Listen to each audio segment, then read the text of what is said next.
Outrage has become the language of our times, and empathy a rare commodity as we dehumanize those with whom we disagree.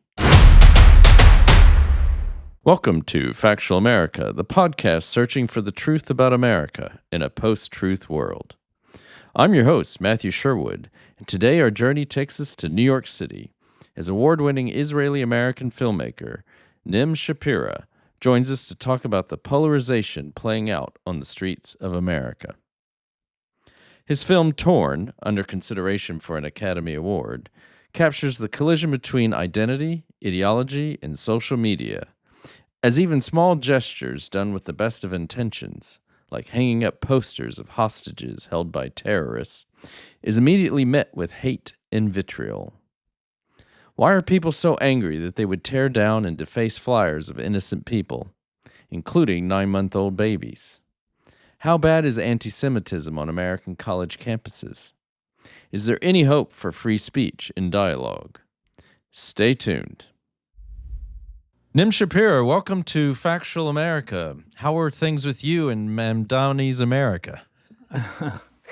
Thank you so much for having me. In terms of Mamdani's America, he's not. We need to wait until January 1st to find out. But Okay. yeah. Well, Thank you so much for having me. Well, no, it's a pleasure. It's, so just to let our audience know, you're an award-winning filmmaker, and you've made this documentary, Torn. It's a brilliant and very poignant feature doc.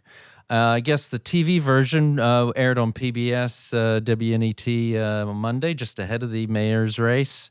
And so definitely, but even before that, we came across this and really looking forward to discussing this, which is a very timely doc and raises many issues about New York and America and what's going on.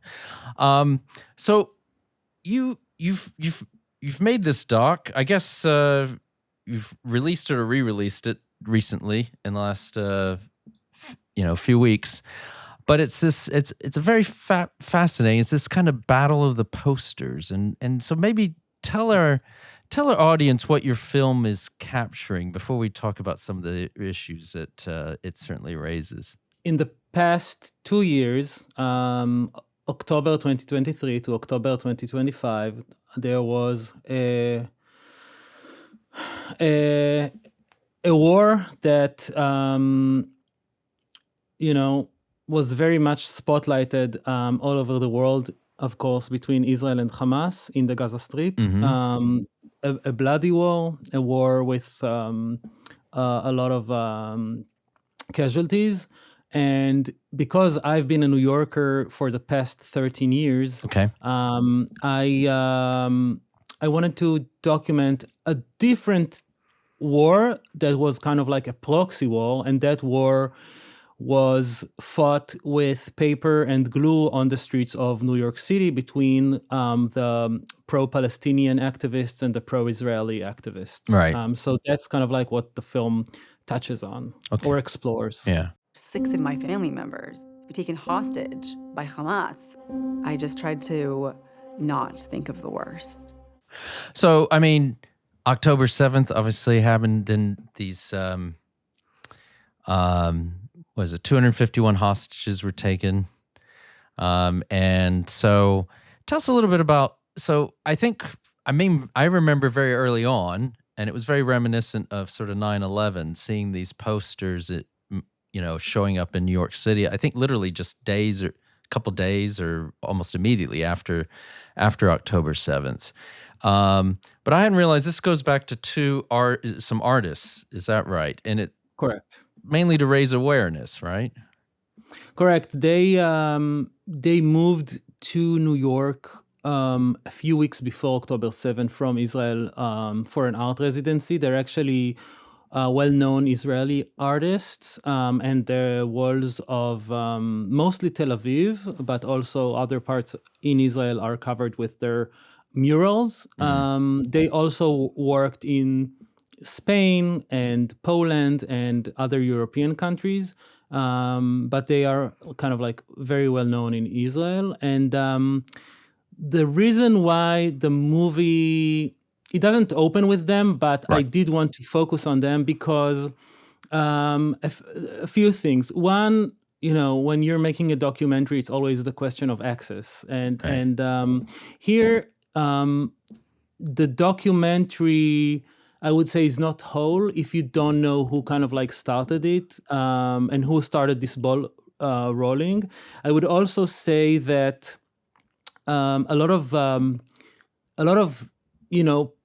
activists on the pro-Palestinian side, and again, it's a very wide spectrum, so I'm Right. trying not to generalize, but a lot of people that I spoke with said that the posters were an initiative by the Israeli government, Right. and that Right. is why it was important for me Yeah. to show that these are just two artists that had an idea and took initiative. I also say that if you know anything about the Israeli government, especially in the days following October 7, is that it wasn't functioning, and there was no way that they could have orchestrated an initiative to raise awareness for the hostages. Well, yeah. indeed, isn't that the great reckoning that hasn't happened yet in terms of what happened on October 6th, basically, and leading up to it, and what the government we did know. or didn't do, right? I started to spot these posters around. It meant the world to me to see that other people cared about them. We know what happened. Yeah. We know what happened because there's the press in Israel is very strong, and part of what the current government is trying to do is weakening the press. Right. But the press in Israel is very strong, and because there is no investigation for the failures of October 7, but it's not just October 7, it's the month Right. leading up to that Right. date, right? Then, if the government's not gonna investigate, then the press will. And the press had already published several reports on what has happened. The army also started investigating, but of course, it's not just the army's fault. It's of course the government's fault, Right, and it's kind of like we're only talking for a second, and we're already starting to talk about Netanyahu. But I would say that he fired. I almost said let go, but he fired everyone who was in position on October 7, except for him. So basically, he fired everyone except for him. Blaming them and not himself. So just going back to just closing that tab and going back to, I would say that the artists, a lot of Israelis on October 7 just understood that no one's coming, like we are the people we've been waiting for, and people, some people went to South Israel and saved random strangers that they never met. And this is actually, I'm hoping that someone will make a documentary about that, because this is like Muslims and Jews saving each other inside of Israel. But I would also say that in terms of, people just took initiative, and these two artists took the initiative. And the third reason, going back to your question, why it was important for me to cover that topic, and specifically how the poster started, is because, and I'm hoping it doesn't sound too megalomaniac on behalf of these two artists, but I would say they kind of like gave the fire to men, right? They gave a tool. And the fire kind of like everyone did whatever they want with the fire. So a lot of times people ask them, why didn't you change the posters? Why didn't you do this? Why didn't you do that? And I always say, like, it was out of their hands. They released this PDF and it kind of like took on like wildfire.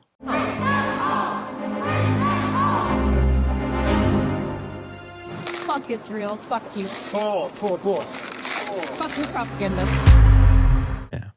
So, I think this gets back to your point, and obviously we're talking about a subject it's by its very nature is controversial, especially if you talk about Benjamin Netanyahu, you throw that into the mix. But if we, as you say, close that tab, come back, what seems on the face of it is a relatively pretty, at least in my mind, uncontroversial action, right?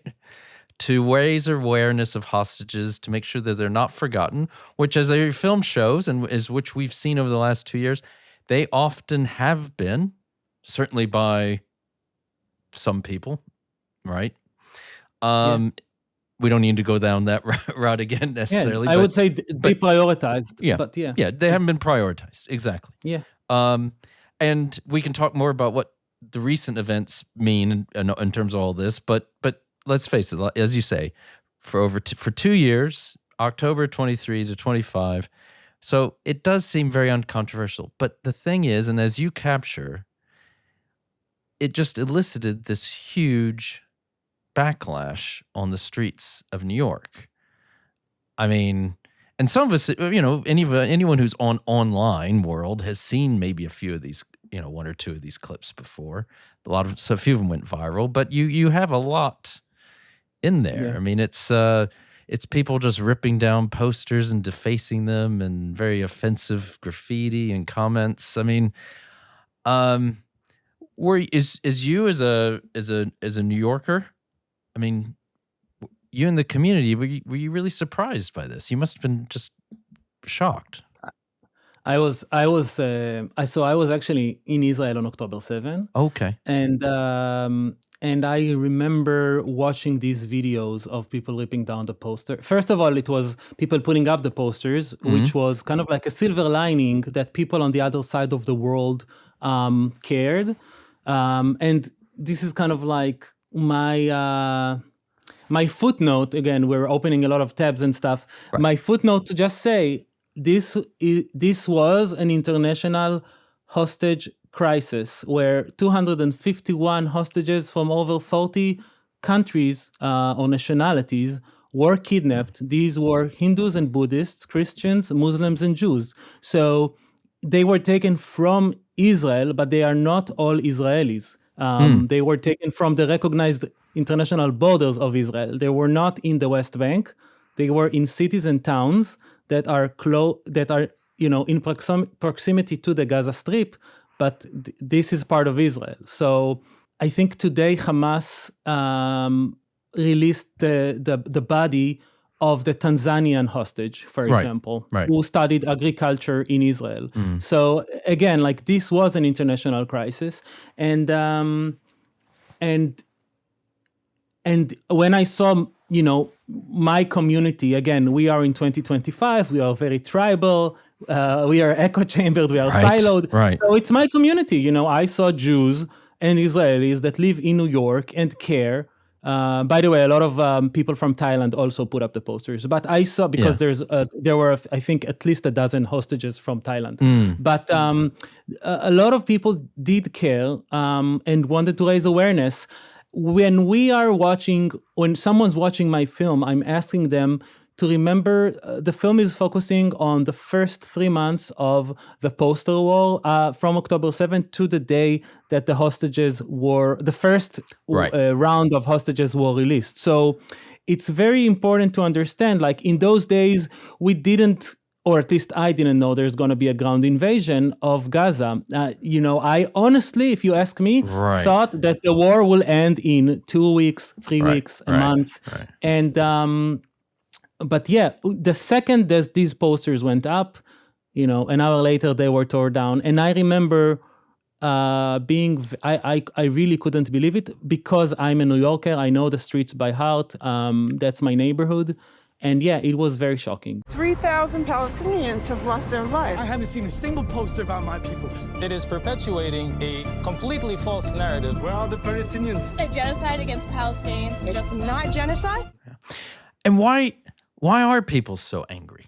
I mean, as you say, it's within hours that these go up. And I think it's a very good point you make. And I wasn't aware of this, but I didn't necessarily pick up on it that this is the first 3 months. It's before whatever's happened on the ground in terms of a ground invasion and everything. I mean, I guess there may be the early stages. There was a of ground invasion. I think a month into the war. There was a ground invasion. Correct. But back to my question: why are people so angry? I think first of all, I'm giving the answer. People won't watch the film, but well, so let's just people, say spoiler alerts. But there is, I mean, even though we'll be talking about this, if people want to watch the film, I mean, well, we can talk later about how they can do that. But I think it's a lot of stuff that we've all been discussing in the last few years, right? Correct. I agree. It's the silos. It's the social media element. I will say this. I went into the film with a lot of questions when I started working on it. And of course, once I finished the film and released it, I had more questions. Right. So I will say that when I started working on the film, the most kind of like famous poster is the poster of so the hostages were 9 months to 85-year-olds, right. and the 9-month-old baby, his name was Kfir Bibas, he was murdered in captivity. He was kind of like the symbol for the hostages. And the question I ask myself is, why are people tearing down a poster of a 9-month-old? Right. That was kind of like the question once I started working on the film. But as I was working on the film, it turned into 3 questions. And the questions were, why is empathy a limited resource? Right. Can we have disagreements without dehumanization? And can multiple things be true at the same time? And I would say that, if I'm just saying people are ripping down the posters because they are anti-Semites, it's not really helpful. It's not helpful for Jews, and it's also not helpful for the people on the other side. And when I say the other side, and what my film shows is that everyone is ripping down the posters. There's like young people and old people. Right. There are so many ethnic backgrounds that I show that people are ripping down the posters.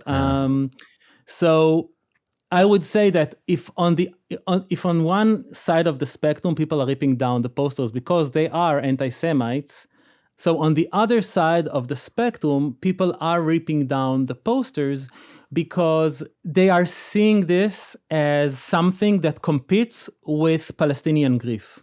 Right. And it's hard for someone who wants to advocate for what is happening in Gaza to see that a 9-month-old baby was taken hostage. But again, there's more reasons in this very wide spectrum.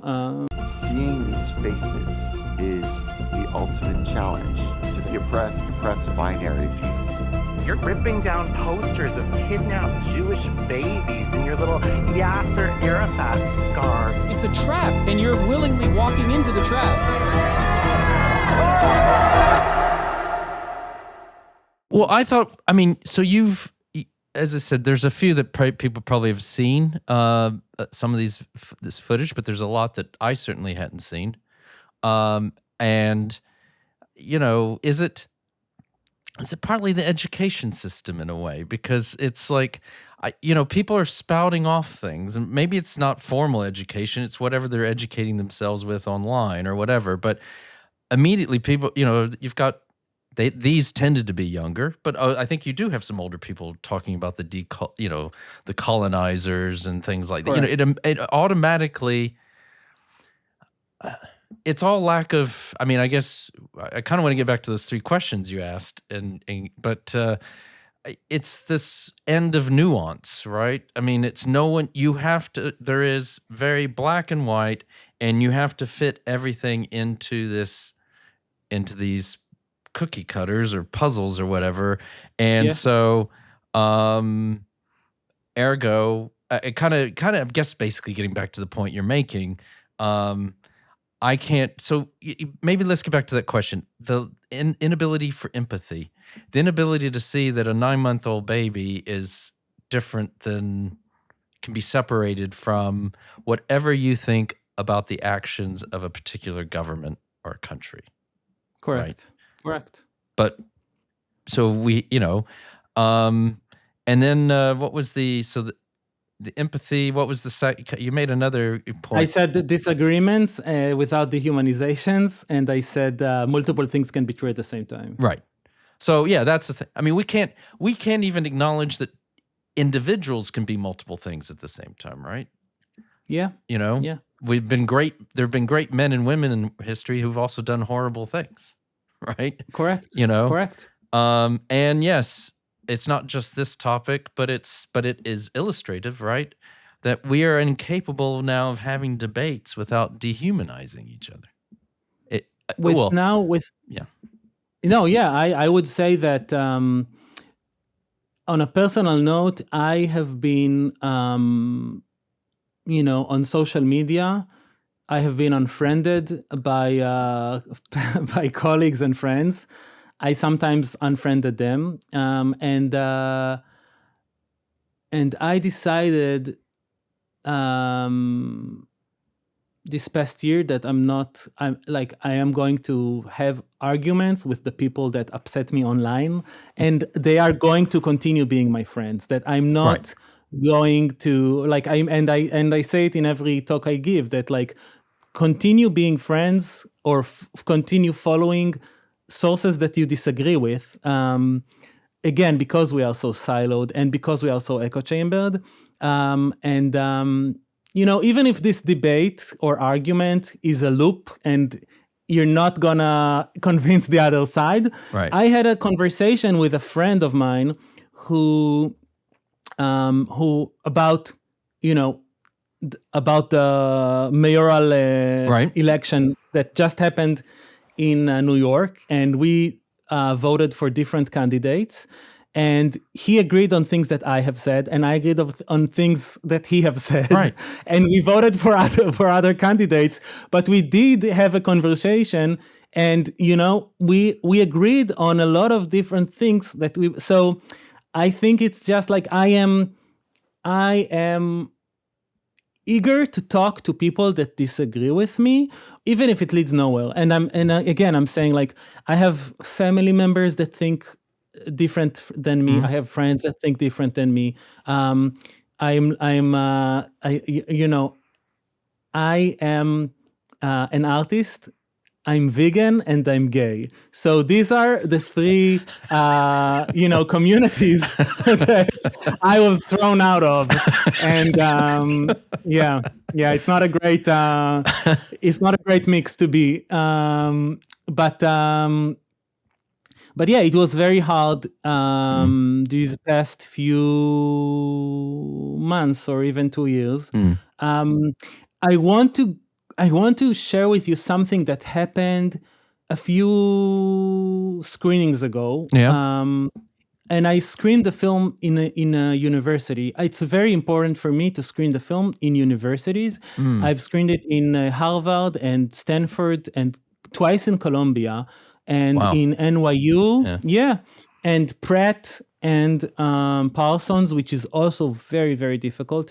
Some of these screenings were for people. So the Stanford screening was for people that were in encampments. Other screenings were open to the public. Other screenings were just for the Jewish students that wanted to unpack what was going, how this war has affected people that are Jewish. They're not very political, but all of a sudden they are being ostracized. Right. So in one screening that I had, and it was a few screenings back, so pretty fresh. And this is kind of the first time I'm sharing it it's an exclusive for you guys. I gave a talk. I don't know if you know this, but students are not obligated to open their cameras, so I couldn't really see who I'm talking to, and I'm not allowed to ask them to do so. But I spoke for an hour with the moderators, who are professors, and the only question that the student asked was about the whiteness of the posters. And honestly, I was very, very surprised and even disappointed, because it's kind of like a talking point of someone who honestly has never stepped foot in Israel.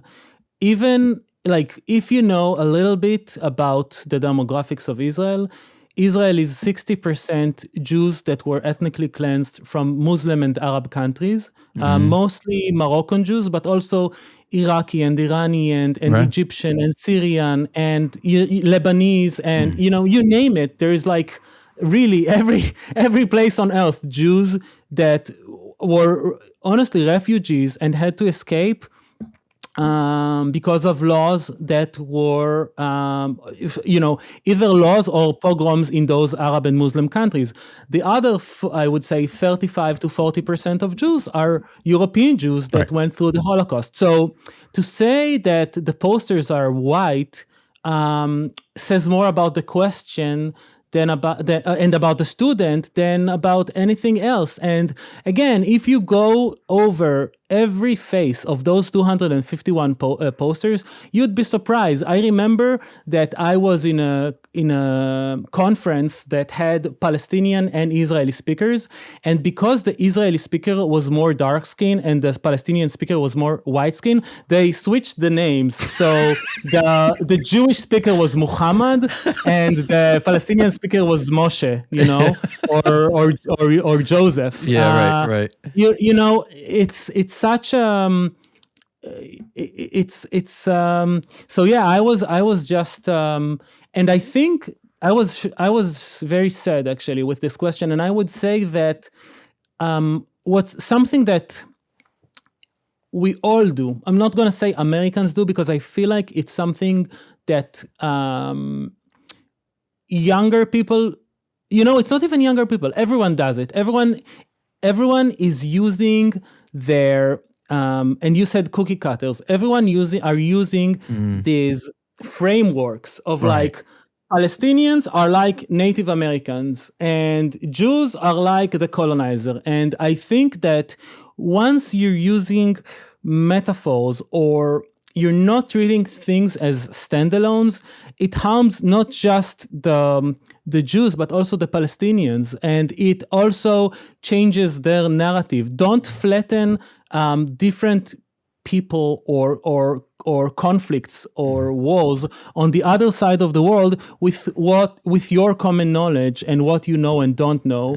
And what I always say is that, like, if you look, and this goes back to disagreeing without dehumanization, we don't have to accept the other's narrative, but we have to listen to each other. At least we have to listen to each other. And if you listen to each other, you know that there were Muslim Arabs that lived in Israel or Palestine or the land between the river and the sea for hundreds of years, and they are indigenous to that land. At the same time, there is the people that are, have history that, if you're religious or not religious, the Bible has, not only the stories of the Jewish people, but if you go to modern day Jerusalem, the Wailing Wall is part of the temple that was destroyed by the Romans.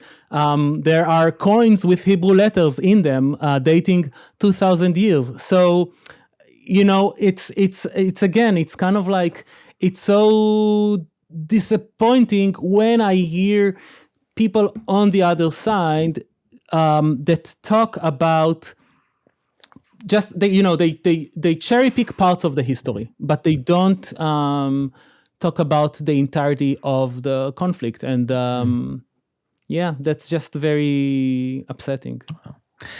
Okay, I think that's a good point for us to take a break. We'll be right back with Nim Shapira, the award-winning filmmaker and the director of Torn.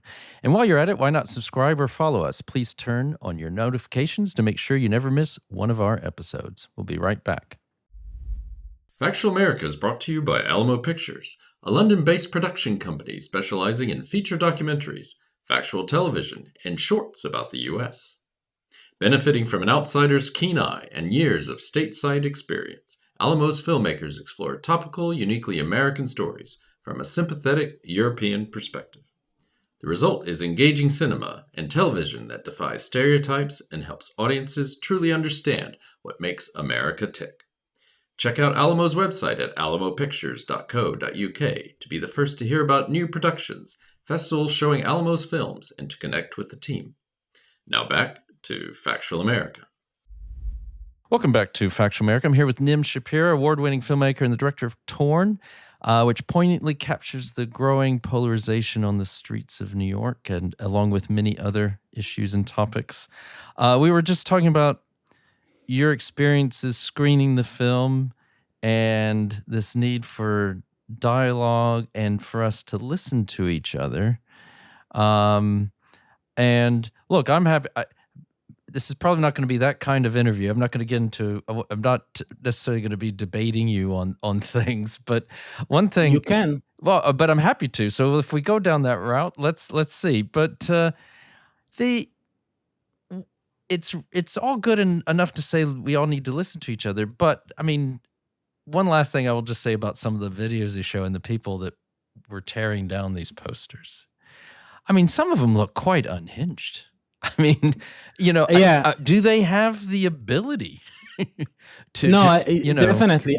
You are correct. I don't expect I will be able to have a conversation with someone that doesn't want to have a conversation. And I think this ties directly to the boycott movement. I think that boycott movements that say, I heard everything you have to say and I'm not going to talk to you until this happens, is a loss not only for the people that don't want to speak with me, it's a loss for their communities as well. It's kind of like they are gatekeeping.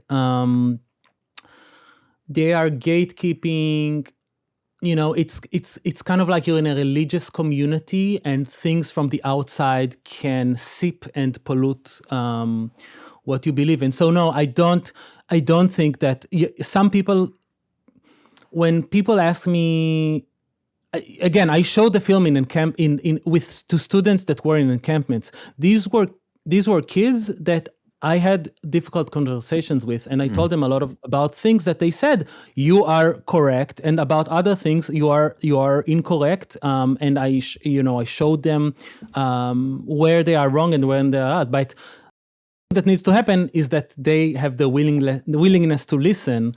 And you are correct. There are people that unfortunately will not listen. If you watched Bugonia by Yorgos, the Emma Stone feature, new film, then you would understand the reference.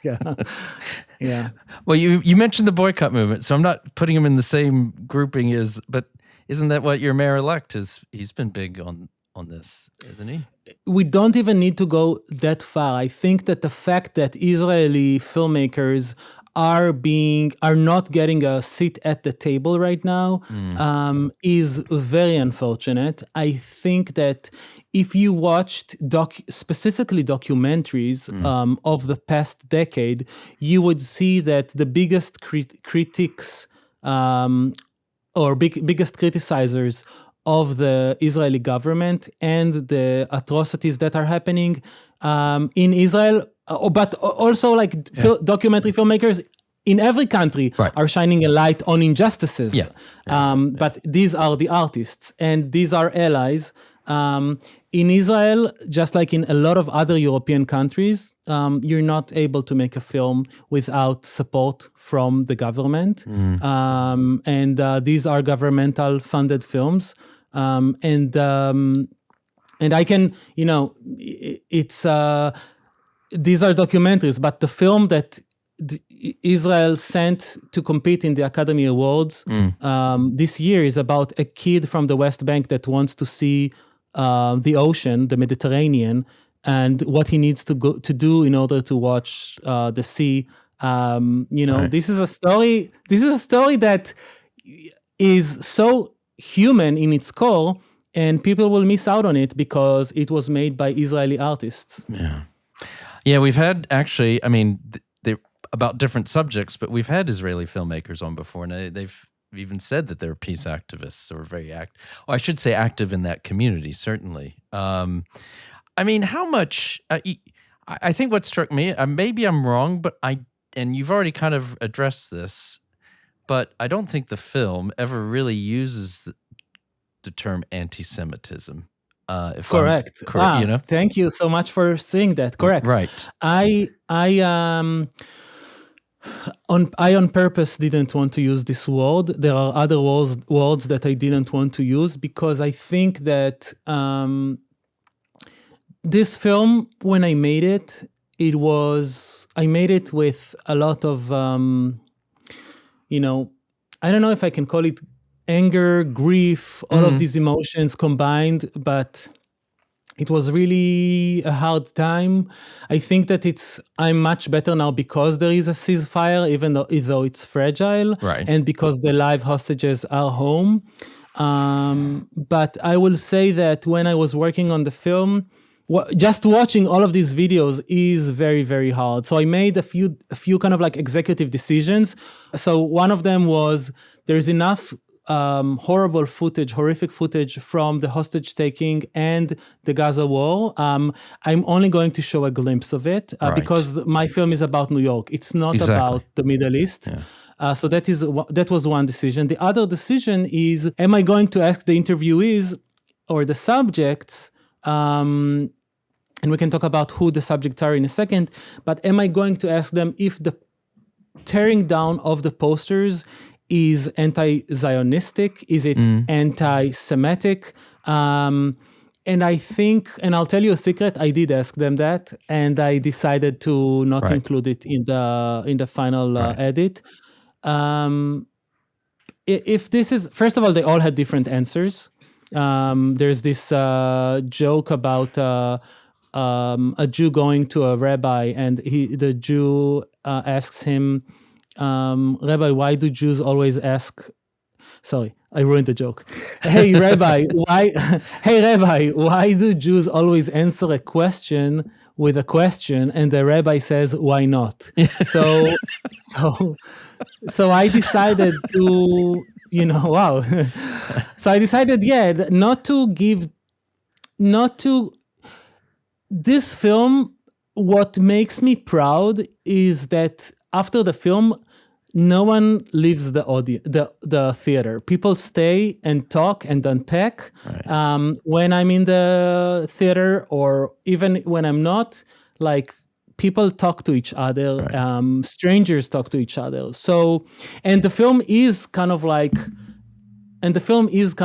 an ink blot, I would say. So you can take different things from it, and it hits different nerves, and different people see different things. So I don't want to give you the answer. I don't want to tell you this thing means this and this thing means that. I will say, though, in brackets, that think about any other minority that needs to explain why something hurts their emotions or their feelings. And that was my experience as a New York Jew for the past 2 years. Like every time there was something inflammatory, we had to talk about why it's hurting our feelings and why we're asking not to use this term or that term. And it's not one thing, like I can give you a list of like 20 things, but there were other Jews that said, it's okay. Change, the receiver of the message and see that other minorities don't have to fight to get recognition if something hurts their feelings. Yeah. And in line with that, so let's, because I think that's very poignant how you've dealt with it in the film. But as someone who's lived in New York for, did you say 13 years? I think. Yeah. And certainly what you've seen the last 2 years. And I'm not saying specifically the tearing down the posters, but have you felt, whatever you want to call it, you want to call it anti-Semitism or holding a minority to a higher standard, whatever, have you seen that on the rise? Is that something that you feel is like getting worse? I can tell you that when I screened the film in Parsons, which is the university or school with the most, the students there feel very, very attacked. The screening was secretive, and we still had 2 armed policemen outside the classroom.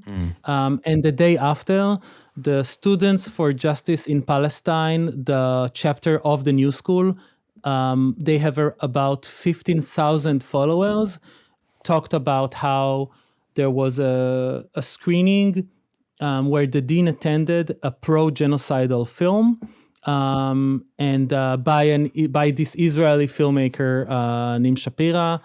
So that's one instance. But when I was filming, the people, so there are not a lot, but there are some reenactments in the film that I did because, the subjects of the film, that there are 10.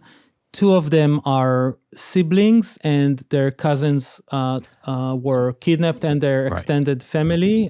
So it's 6 to 8 family relatives. It really depends on who you talk to, because some of them, they don't really know them. The 6 they know really good, and then there's 2 that they don't really know. When we did those recreations, someone threw. So, you're walking in New York streets with those kidnap posters, and they are recognizable. Right.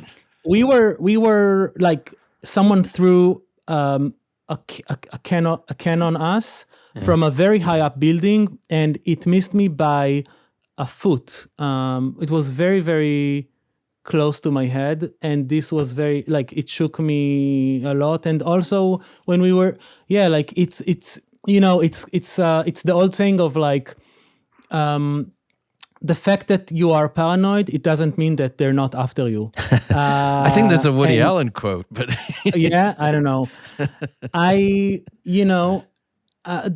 If I'm not religious, I'm secular, but I go to the synagogue once a year for Yom Kippur. Right. And I was afraid. I was afraid to go to one of the biggest synagogues in New York.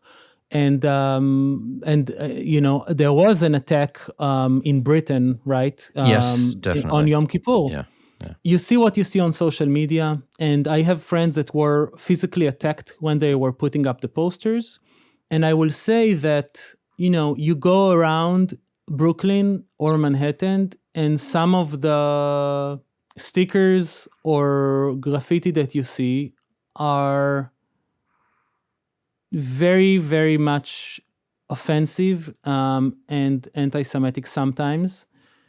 This is a conversation about film. Right. I will just say that when you talk about someone being a Zionist, and I've been called that behind my back by former colleagues of mine.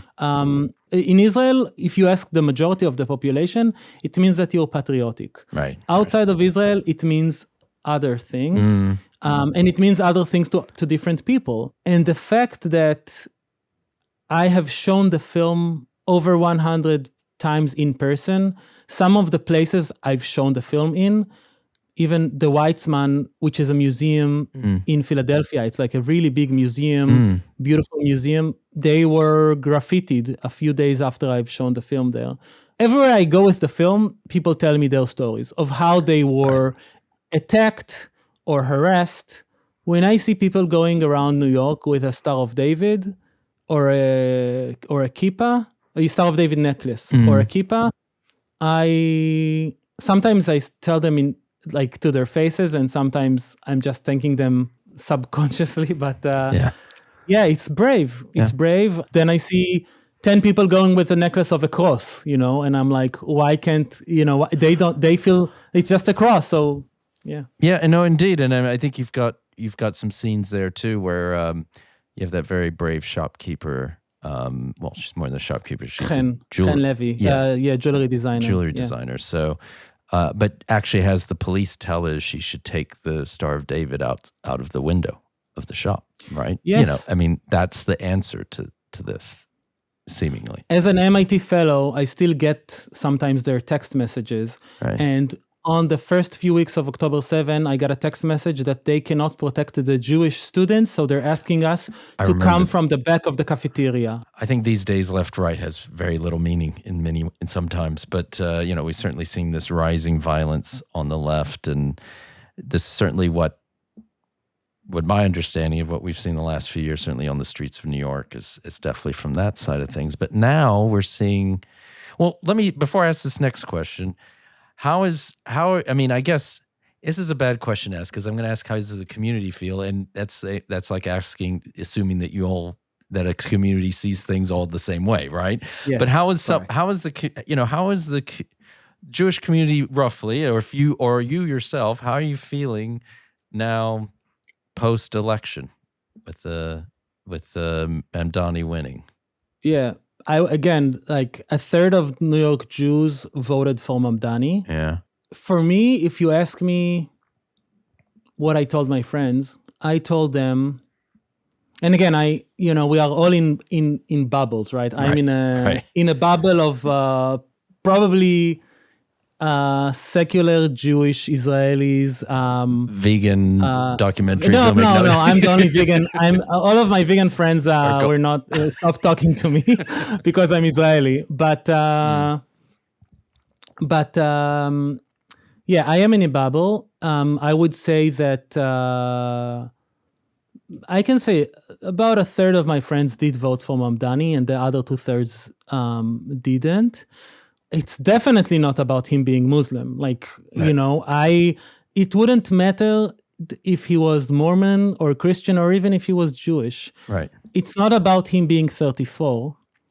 It's about him not having the experience to run the most difficult city on earth. Right. And it's him making promises, like politicians do, that are not practical and pragmatic. The blanket of budget is too short, and when you're promising free buses, something else would be harmed. The fact that he ran against Cuomo, who has this sexual harassment in his past. It's not just the United States. It's also a lot of democratic countries. Right. Like, this is the best we can do. I will say that a lot of people are afraid of the unknown. The media these days, how it covers things, right? So there was all this, I remember, there was all this talk about comments he had or hadn't made after October 7th and things like that. So I wasn't sure if there was anything there that still worries. No, definitely, it plays a part. Yeah, it plays a part in his it's not his personality, it's his beliefs. And he has a rap song that he released that says, "Give my love to the Holy Land 5, which is a non-profit that funneled money to Hamas. Right.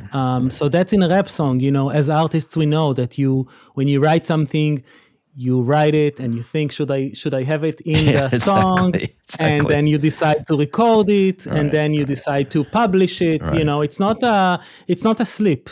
The fact that he said over and over, globalize the intifada, until he understood that it might hurt the majority of the Jewish community, and he's not going to use it anymore, but he said it. The fact that he calls what Hamas did on October 7 war crimes, he doesn't say it was an act of terror. Right, the fact that he's so opinionated on what is happening in Israel, but when he was asked about the demilitarization of the Gaza Strip, and specifically Hamas, he said he doesn't have an opinion on that. So there's all of these instances where he could have said the right thing and he didn't, which worries me. He is very charismatic. He is young. His campaign was amazing. We are all thirsty for hope. Right. The thing I was going to ask you is, then now we're seeing this, and I think it's very, so we've had this version of, and I'm not saying it's Mamdani, but we've had this version of anti-Semitism and everything certainly on the increase, especially from, again, I lack a better way of putting it, on the left. But now we're seeing this rearing its ugly head on the right. It feels like the last few weeks, but it's actually been building for a while. I did actually get online and see some of the videos recently, and it's much more blatant and raw, isn't it? And even pro-Israel Republicans being pilloried and things. This doesn't probably fill you with confidence or comfort that it's coming from all angles. There's the Israeli SNL, and they had a skit yesterday, and it showed two people, one an American Jew and one is an Israeli Jew, and they're meeting at the airport, and they are both talking about how the situation is so horrible that they don't want to live where they are living anymore. So the American Jew is moving to Israel, right, and the Israeli Jew is living to New York. Right. And the skit ends with them kind of like talking about the other behind their back, like what a stupid person. I've seen that Israeli SNL is actually very good. It's very good. Yeah. It's very good. It's very smart. It's very sharp, and it's very critical of everything that is happening. Yeah. I want to get to something that we haven't talked about so much, but your film does deal with it, and I think it's another interesting point. And this is actually something we're seeing now on the right as well. But is cancel culture deplatforming the answer? I mean, I don't think that it is, but it's now you have people who were very much against that now starting to come out and say, well, wait a minute, we shouldn't be platforming some of these people. And then I guess there's this fine line between what is criticism of Israel and what is anti-Semitism. When you talk about boycotts, I don't have a way to prove it, but I think that I think that this film was silently boycotted in film festivals. I did have a lot of film festivals that I was accepted to with my previous projects. You and I don't know each other. You said the film was good, and the fact that PBS picked up the film for distribution and licensing, and the fact that I was able to travel with the film in America, not only in Jewish spaces, but also interfaith communities and universities, also talks about the power of the film, and also that the film was covered by right-wing and left-wing publications. Yeah. So I say this as kind of like a badge of honor, because I think there was people are afraid to show the film. I will also say that sometimes it's not silent boycotting, but there was a theater in Chicago that said, it's not about you. If we show the film and we get attacked, our insurance will go up and we just can't afford it. We are an independent cinema. Right. Boycott is a thing here, and if we're going back to the posters, when you rip down a poster, you're taking someone's speech away from them. Right. And that is why it was so important for me in the film to bring Aaron Ter from Fire, who monitors freedom of speech in America. I thought he was excellent. The film was highlighted on the YouTube Oscar channel. So it has like over 5 million subscribers, and they chose to highlight Torn because we are for your consideration for best documentary. And someone wrote, "Is this even a film? Like, why would you make a film about?" And I get it a lot. I get that people say, "Oh, we thought the film would be this, but it's actually that," or we didn't know that there's a lot to explore, but you did explore the posters from all angles, and that is why I'm very happy that Aaron Ter is a part of the film and brings like a fresh perspective or the voice of reasoning of what is allowed and not allowed in modern day America. I think that's a very good point. And by the way, don't ever read the comments. You don't want to read the comments on social media. And I can't promise you 5 million subscribers, but we'll do our best. I've seen a lot of documentaries in the last few years. I've seen, we get big names pushing documentaries to us to review and to have on. And transparency. You approached us directly, right? You said, and I said, wow, that looks really interesting. Watched it, and I thought, this is an excellent film. I mean, I'm not just saying that. This is an excellent film. It's very thought-provoking. I can see why you'd be under consideration. Maybe I missed it, but I haven't seen it much coverage of it in the trade dailies and things like that. I mean, it's like, no. So it was a jewel of a find for us. So thanks for reaching out. Let's take it back to the film. And one of the things you ask, because I think you asked this question a little while back, and now we've had, it's a fragile ceasefire, but now we have the ceasefire, and as you say, the hostages that were alive are now returned. You asked that question: has it been successful, this campaign, the posters? And you got different answers. Would those people, and how does that? And I think we haven't talked much about the subjects, but you have some amazing subjects in the film who've been very upfront about their emotions. And I really like the scenes you had where you had reached out to people who either tore the posters down or were against it, and then they didn't appear, but they did give you answers, and you had your subjects read them and then give some responses to that. I thought that was, at the very least, some form of dialogue, right? But if you're answering that question now, what do you think of the campaign in retrospect? I would say that to bring home the vegan bacon, I'm a commercial creative. I'm a commercial creative director. Right. So I know a thing or two about campaigns. And I would say that when you're making a campaign, you measure the success of it, and you want it to be both in the virtual world and also in the physical world. You want people to talk about. So they succeeded there. They succeeded because everyone engaged in it, right? Right. The people that tore down the posters, imagine you had a time machine and you will go, and you're not supportive of the posters. Right. And you had the time machine, I would say you would go to every person that ripped down the posters and you would tell them, don't rip down the posters. It's just going to make it a much bigger thing, Right. And we see it in art. From books, we see it in books in America. Right. People are censoring books in high schools and elementary schools, and it has a long history. Art and church and iconoclasm. So I would say that the people that ripped down the posters had achieved the opposite. It just caused more posters.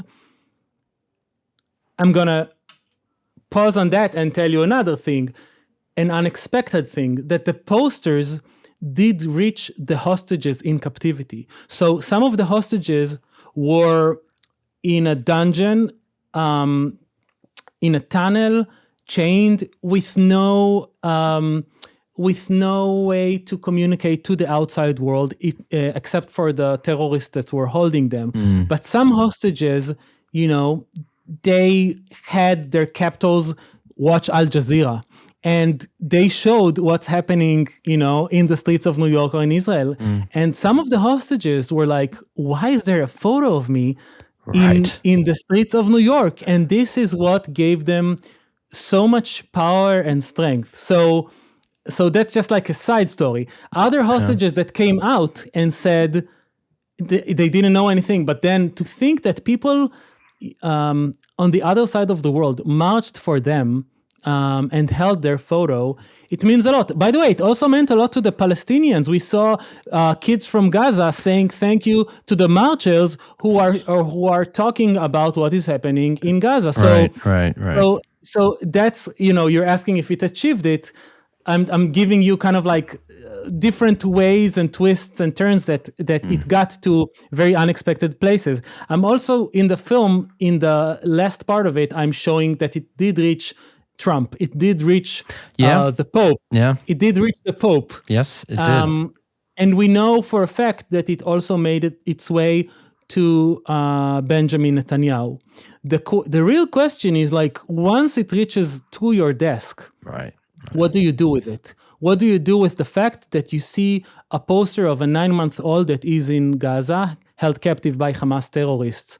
And what I always told in every screening that I had is, like, I don't have any expectations from Hamas. They are terrorists. I have expectations from my government, which is Benjamin Netanyahu. Even if I didn't elect him, he's still my prime minister. Exactly. The same goes for Trump. Even if I didn't elect him, he's my president as an American. Right. And the fact that the hostages were almost pawns and deprioritized, so they were failed twice. Once, the country didn't protect them on October 7, and this could have been me. I have friends and family whose loved ones were kidnapped or murdered, slaughtered on October 7. So the fact that so many people put up the posters, it's them of saying, like, it could have been us. But yeah, the country failed them once because they didn't protect them on October 7, and failed them twice because they deprioritized the release of the hostages. And it took 2 years until some of them were returned, the 20 live ones and the 30 dead. And the 30 who dead were once alive. They just didn't make it. Right. Yeah. Well, So sorry. So I didn't answer your question. So did the posters matter? It did and it didn't. Yeah. No, I think you've answered the question quite well. I think, and like any documentarian, you'll tell me you need to watch the film and come to your own conclusion. So correct. Correct. So I think that brings us to the end of our time together, Nim. It's been a pleasure. I mean, just before we do sign off, where can people watch this if they want to see the film? If you're American, you can rent the film for $2.99 on torn-film.com. Okay. There's a television version of the film that I made for PBS. That's on YouTube. But I'm really asking you to rent the film for $2.99, not just to support and offset the costs, but also because that's kind of like the director's cut. It doesn't, for example, the shorter version doesn't have the sequence of the jewelry designer, because I just had to take 20 minutes out of the film. Right. So I just had to shave a lot of parts of the film. So yeah, torn-film.com. And if you're in Europe, PBS International is distributing the film right now, and it will come to Europe soon. Okay, I know in the UK we've got PBS on Freeview, which is the to-air broadcast channels. So yes, people can watch it there. And I'll make sure I won't share the screener that you shared with me. I want to make sure everyone goes to the website. And and if you're an Academy member, it's on the ASR platform. Okay, so, well then there you go. So just a big thanks to Nim Shapira, award-winning filmmaker and the director of Torn. Do check it out. Please like this episode and follow us wherever you listen to podcasts, or subscribe to our YouTube channel. Remember to ring the bell to be notified of future episodes. Thanks so much again, Nim. It was a pleasure to have you on, and best of luck with everything. Thank you so much. I just really hated seeing them ripped. I wanted to take something that I knew was once beautiful and meaningful and restore the beauty of our community. I just ended up creating a bunch of these paintings. One of my professors was like, you need to make it more hopeful, less angry. Why are you ripping it? Why are you ripping down posters? There's nothing about the situation would lead a normal person to be hopeful. Thanks for listening to Factual America. Please subscribe and like us, and share us with friends and family. Find us on YouTube, social media, and factualamerica.com. This is Matthew Sherwood, signing off.